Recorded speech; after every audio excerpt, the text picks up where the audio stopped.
Hello, আসসালামু আলাইকুম everyone. সবাই কেমন আছো? আশা করি সবাই অনেক ভালো আছো। আমি তোমাদের দোয়া আল্লাহর রহমতে অনেক ভালো আছি। বন্ধুরা, আজকে ভিডিওটা তোমাদের অনেক ইম্পর্টেন্ট আমি কথা নিয়ে তোমাদের সামনে চলে এসেছি। ভিডিওটা না টেনে সম্পূর্ণ দেখবে, আর ভিডিওটা না দেখলে পুরোই মিস করবে। সাথে আমি আমার ছাদ বাগানের সবজির রেসিপি তোমাদের সাথে শেয়ার করছি। তোমরা রেসিপিটাও দেখো, আর সাথে সাথে আমার হাদিসটাও শোনো মন দিয়ে। আজকে খুবই ইম্পর্ট্যান্ট হাদিস তোমাদের সাথে শেয়ার করব, না শুনলে তোমরা পুরোটাই মিস করবে। তাই ভিডিওটা না টেনে সম্পূর্ণ দেখবে।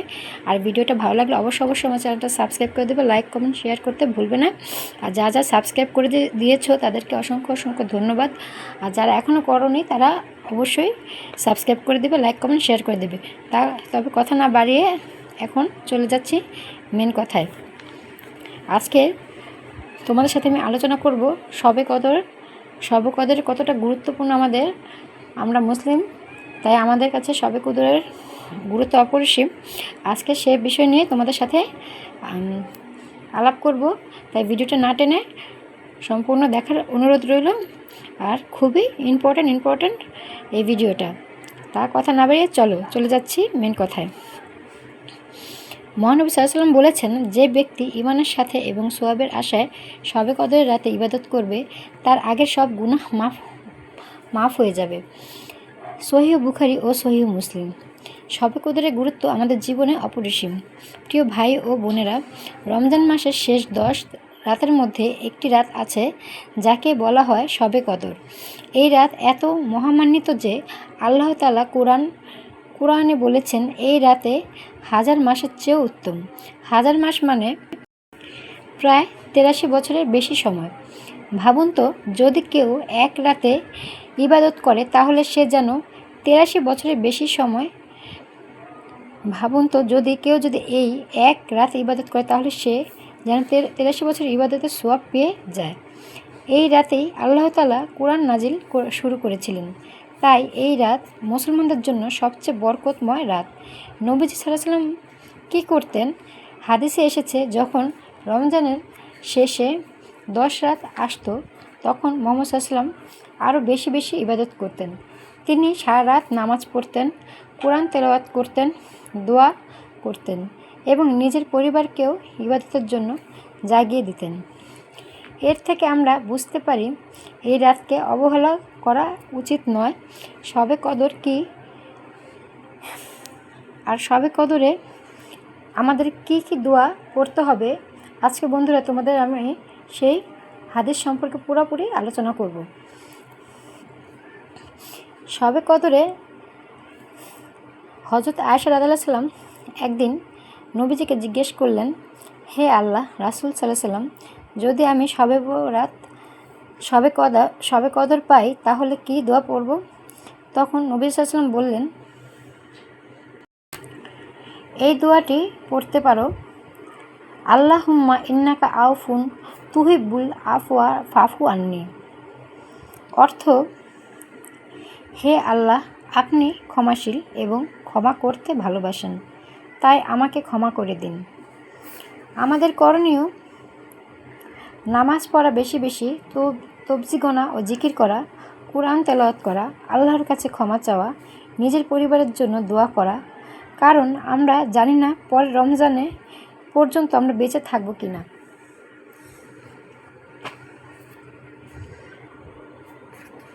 শেষ কথা হলো বন্ধুরা, শবে কদর এমন একটা রাত যা মানুষের জীবন বদলে দিতে পারে। এক রাতের ইবাদত আমাদের বহু বছরের গুনাহ মাফ করে দিতে পারে। তাই আসুন আমরা সবাই এই বরকতময় রাতকে গুরুত্ব দেই এবং আল্লাহর কাছে কান্নাকাটি করি, ক্ষমা চাই। আল্লাহর যেন আমাদের সবাইকে শবে কদরের ফজিলত পাওয়ার তৌফিক দান করেন, আমিন। তো বন্ধুরা, আজকের এই ভিডিওটা কতটা গুরুত্বপূর্ণ তোমরা দেখতে পেলে। এই ভিডিওতে আমি তোমাদের আসছে শবে কদরের গুরুত্ব নিয়ে তোমাদের সাথে আমি আলোচনা করলাম। তাই বন্ধুরা, এই পবিত্র মাহে রমজানে কারা 30টা রোজা রাখতে পেরেছো এবং কোরআন শরীফ পড়তে পেরেছো এবং 5 ওয়াক্ত নামাজ পড়েছো, তারা অবশ্যই কমেন্টে আমাকে জানাবে।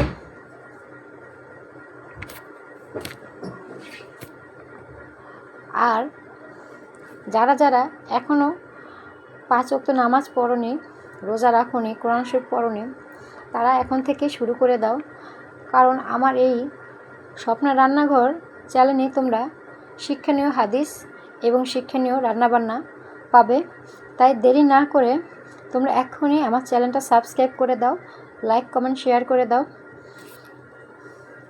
তোমাদের জন্য সুন্দর সুন্দর রেসিপি আর সুন্দর সুন্দর শিক্ষণীয় হাদিস নিয়ে আমি স্বপ্ন রান্নাঘর হাজির হয়ে যাব। বন্ধুরা, আমার এই হাদিসটা তোমাদের কীরকম লাগলো তোমরা অবশ্যই আমাকে কমেন্টে জানাবে। আর তোমাদের সাথে আজকে আমি আমার ছাদ বাগানের কিছু অংশ শেয়ার করলাম। আর আমার ছাদ বাগান থেকে এই যে কুমড়ো পাতা এনে আমি ইলিশ মাছের ভাপা করলাম। ইলিশ মাছটা ছিল ডিমালা ইলিশ মাছ। মাছটা দেখেই বুঝতে পারছো বন্ধুরা, মাছটা কিন্তু দেখতে যেমন সুন্দর ছিল, খেতেও খুবই সুস্বাদু ছিল। আর আমার এই ভিডিওটা দেখে তোমাদের যদি আমার রেসিপিটা ভালো লাগে তাহলে অবশ্যই তোমরা বাড়িতে ট্রাই করে দেখবে। খুবই সুস্বাদু আর খুবই মজাদার ছিল এই আমার ছাদ বাগানের টাটকা কুমড়ো পাতা, কুমড়ো শাক আর ইলিশ মাছ। খুবই মজাদার টেস্টি ছিল। তোমরা এরকম করে বাড়িতে বানিয়ে খেয়ে দেখতে পারো। আর তোমাদের সাথে আমি যে বিষয়ে আলোচনা করলাম, খুবই গুরুত্বপূর্ণ আলোচনা, শবে কদর নিয়ে। এই পবিত্র মাহে রমজানে তোমরা কেউই এই সুযোগটা মিস করবে না। সবাই চেষ্টা করবে এই শবে কদরটা যে যার মতো এই শবে কদরের নামাজটা আদায় করার জন্য। আর এই রোজা, পবিত্র মাহে রমজানে রোজা রাখার জন্য। কারণ আমরা এই বছর আছি, সামনের বছর নাও থাকতে পারি। মানুষের হায়াত মহতের কোনো গ্যারেন্টি নেই বন্ধুরা। তাই অবশ্যই তোমরা এখনও যারা রোজা রাখো না, নামাজ পড়ো না, তারা সচেতন হয়ে যাও। ভালো মন্দ খাও, দুনিয়াতে যে কয়দিন বাঁচবে ভালো মন্দ খাবে, স্বাস্থ্যকর খাবার খাবে এবং অবশ্যই আল্লাহর শুকরিয়া আদায় করবে, 5 ওয়াক্ত নামাজ পড়বে। আজকে এই পর্যন্তই। সবাইকে অসংখ্য ধন্যবাদ।